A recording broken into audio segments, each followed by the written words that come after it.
Isang makadiyos na umaga sa ating lahat. Sarap ng kape pag nakabakasyon tayo sa lugar natin.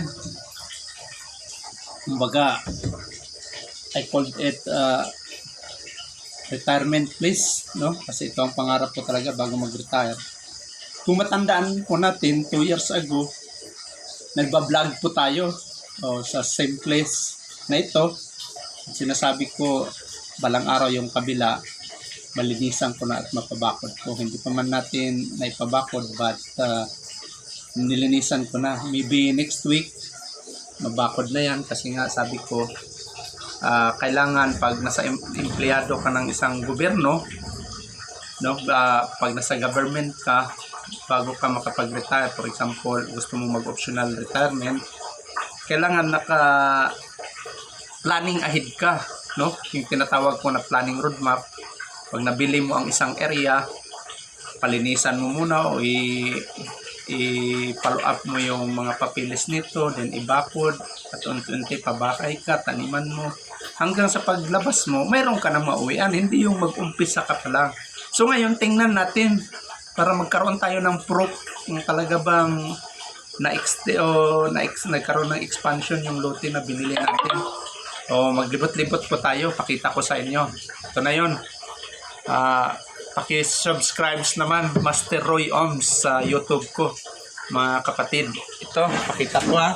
Mag-ikot tayo, pakita ko. Okay.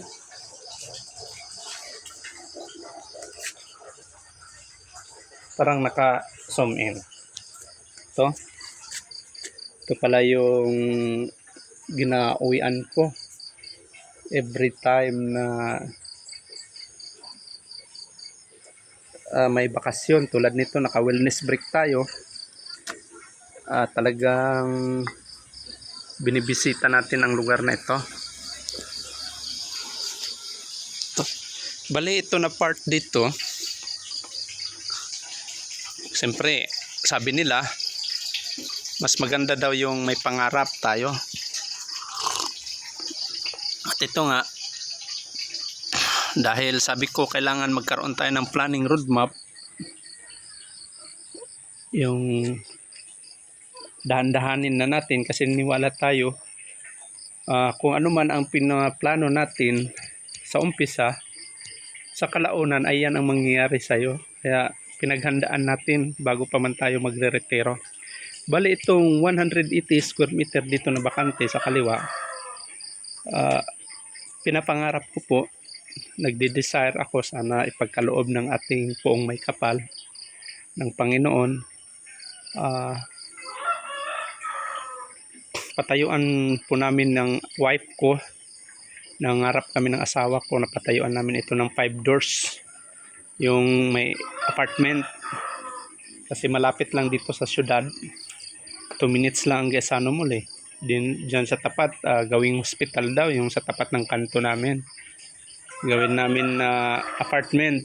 So 6,000 bawat room, times 5. So medyo malaki-laki na rin ang kikitain namin. Kung hindi ako magkamali, may mga kung 25,000 plus nasa 30,000 a month. Mas lalo na kung ito story natin, pwede magiging 10,000 a month. CR na siya. Ito papaya. So dahil hindi pa namin dinidevelop talaga ito na magkaroon ng apartment, tinatanaman muna natin na yung mga short lang, no? Yung ma-harvest mo na mga papaya. Then sa gilid niya may mga tulad nito, tinatanaman natin ng langka kasi para may lilim balang araw, no? Hindi man siya matamaan. May mga saging. Ito, may saging, naka-harvest na rin kami. Yan pala ang kubo natin. Rudamintae, may mga papaya. Kahit pa paano, may pakinabang din, no? Yung lupa natin, hindi nakatiwangwang. Ito, simpidak. Napakaliit pa nito noon. 1 year, magto 2 years na ito. Ito ay area. Hindi lang masyado na asikaso itong mga bulaklak natin, hindi na mulaklak kasi minsan naiwanan natin, every 4 months lang natin napupuntahan. Kung makita mo may mga alternate siya na tanim tulad nitong tanglad, wala tayo sinasayang ito. Kaya kung ikaw ay isang, sa tingin mo na may target ka na balang araw magretiro ka, na may mauwian ka, hindi yung magrenta ka habang buhay, dapat pinaplano yan, no, yung permanent investment kumbaga, na pag uwi mo tatanda kayo mag-asawa, talagang meron ka naka-establish na, para ang isipin mo na lang yung bayad sa iyo sa retirement fee mo, maaring pangnegosyo mo na lang. Hindi rin sinasabi na liwaliw kayo, may panahon din na makapagpasyal-pasyal kayo, no? Pero paggawa pa ako ng medyo okay na bahay doon sa kabila, kasi itong front ko, doon ako magpagawa sa likod niyan, ipalandscape ko yan. Dinahan-dahan lang muna natin kasi hindi man natin pwede bilihin ng automatic.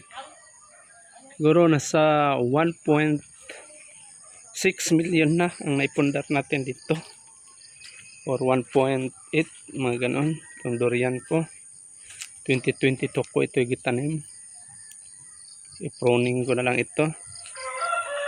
Tingnan mo ang lawak ng ito dito, mga 600 square meter. Doon sa kabila mga 300 square meter, so sobra, almost 1,000 square meter ito.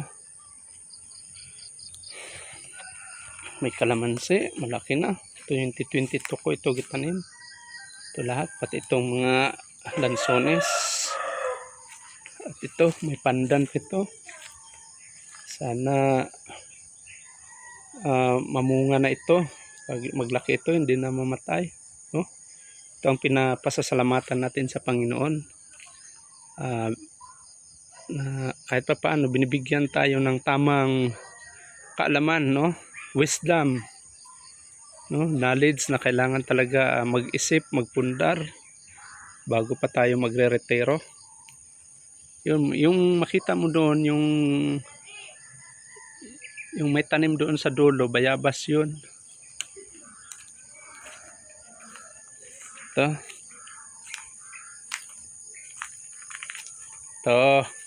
Ito yung 300 square meter, sobra. Ito, dito ko ipatayo yung bahay. Nilinisan ko ito kapon. May mga tanim-tanim na dyan sa bawat boundary. Yan. Ito na. Tingnan mo. Tinatawag ako ng anak ko kasi may pakuan daw. So, okay na rin. Talagang masaya na rin tayo. Sasakyan na lang bibilihin natin para pagbakasyon. What's that? Ito, nag-harvest pala. Hindi pala nagkuha na ako. Masaya sa probinsya, di ba? Ano yan, Mi? My wife? Enough na. Kaya mapugos ng uban, linghod ng uban. Biya ko na lang magpanon ako. May harbison ka pa? Biya ko na magkuha. Ano ako nang? Hade. Dili ka na. Nigo. Hade mas sila. Nag-harvest pala sila. Sama na. Uy. Sama na.